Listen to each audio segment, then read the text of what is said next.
आज की हमारी जो क्लास नंबर है 16 है। 16 क्लास में हमारा आज का अध्याय 2 स्टार्ट होता है जिसका नाम है दशमलव भिन्न, उसका पहला दिन।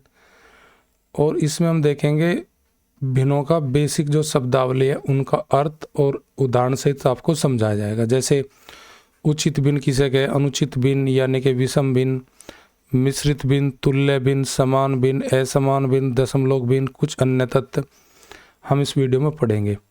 देखिए, सबसे पहले देखते हैं हम भिन्नों की परिभाषा। भिन्न क्या होती है? भिन्न वह संख्या होती है जो एक पूर्ण भाग को निरूपित करती है। एक पूर्ण अकेली वस्तु भी हो सकती है या वस्तु का एक समूह भी, ग्रुप भी हो सकता है।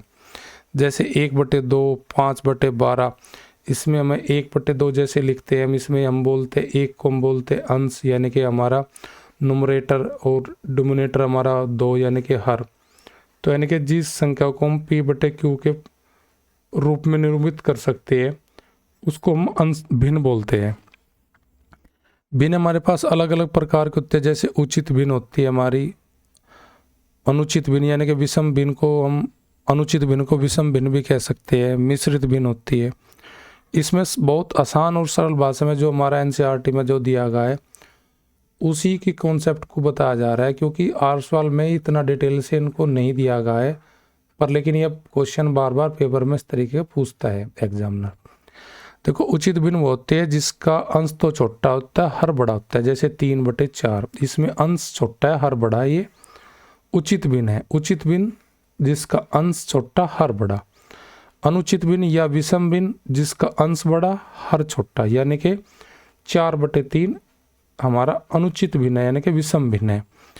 मिश्रित भिन्न कौन सी होती है? जिसमें एक भाग पूर्ण होता है, दूसरा भाग भिन्न होता है। जैसे 1/1/2, इसमें एक भाग पूर्ण है, एक भाग हमारा भिन्न है। जैसे 2/1/4, ये भी मिश्रित भिन्न है हमारी।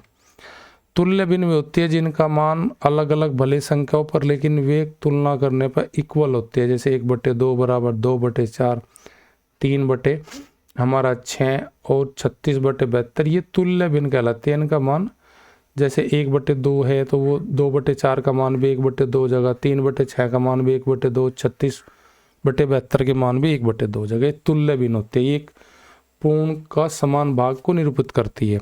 समान भिन्न वे होती है जिनका हर समान होता है। जैसे 1/15, 2/15, 3/15 और हमारा 8/15। लाइक भिन्न कहलाती है हमारी समान भिन्न। अनलाइक भिन्न वे होती है जिनका हर असमान होता है हमारा। जैसे 7/27, 7/28, 7/29। हमारी एक भिन्न होती है एकल भिन्न। एकल भिन्न भी हमें पूछ लेता है, एकल भिन्न किसे कहते हैं? एकल भिन्न वो होती है जिसका अंश हमेशा एक होता है। अंश हमेशा एक होता है, एक होता है। जैसे 1/2, 1/3, 1/4, 1/5, ये सभी भिन्न हमारी एकल भिन्न है। एकल भिन्न, सिंगल भिन्न, सिंगल फ्रैक्शन। अब कुछ महत्वपूर्ण तथ्य देख लेते हैं इनके संबंधित भिन्नों से। उचित भिन्न आपको पता है जिसका अंश छोटा होता है, हर बड़ा होता है। अनुचित या विषम भिन्न जिसका अंश बड़ा होता है, हर छोटा होता है। देखो, दो उचित भिन्नों का अगर हम गुना कर रहे और गुना करने पर जो भी गुना मिलेगी वह दोनों भिन्न जिनके हमने गुना करी उचित भिन्नों की उनसे कब होगी। जैसे मैं आपको कहूँ 3/4 गुना आपका 4/5, ये दोनों उचित भिन्न, यानी कि गुना करेंगे 4 से 4 कैंसिल हो जाएगा, तो यानी कि 3/5। 3/5 गुना किए गए प्रत्येक भिन्न से कम होगा, यानी कि जो गुना है 3/5 उन दोनों से किससे? 3/4 और 4/5 से कम होगी, यानी कि 3/5 से ये दोनों बड़ी होगी, ना 3/4 भी बड़ी होगी, और 3/5 से हमारी बड़ी कौन सी भी होगी? 4/5। तो कहना मतलब जब दो उचित भिन्नों का गुना करेंगे वह गुना हमेशा उन दोनों भिन्नों के जिससे हमने गुना करी उचित भिन्नों से छोटी होगी।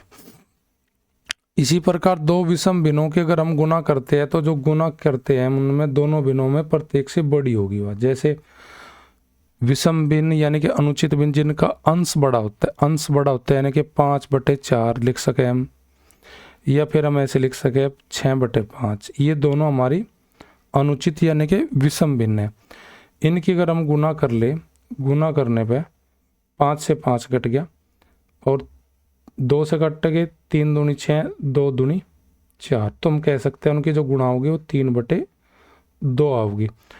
और जो गुणा आएगी वो दोनों भिन्नों के प्रत्येक भिन्नों से दोनों गुणों से बड़ी होगी। जैसे 3/2 किससे बड़ी है? 5/4 से भी बड़ी है। और या 3/2 किससे भी बड़ी है? 6/5 से बड़ी है।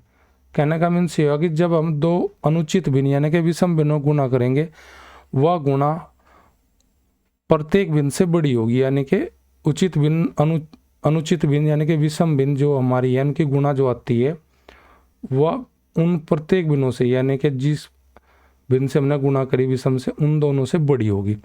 और उचित में छोटी होगी गुणा, यानी कि उचित में क्या होगी कि जो गुणा होगी वह उन भिन्नों से, प्रत्येक भिन्नों से वह गुणा छोटी होगी। एक उचित भिन्न को लीजिए और एक विषम भिन्न को लीजिए यानी कि अनुचित को। उचित भिन्न जिसका अंश बड़ा, हर अंश छोटा, हर बड़ा।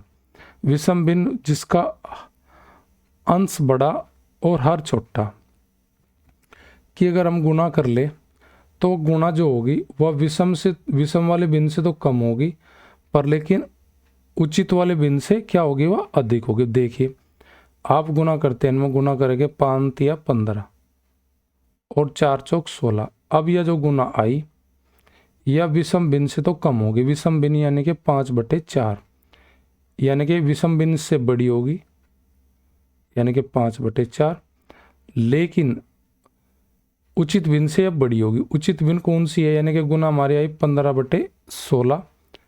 यह 15/16 किससे बड़ी होगी? 3/4 से।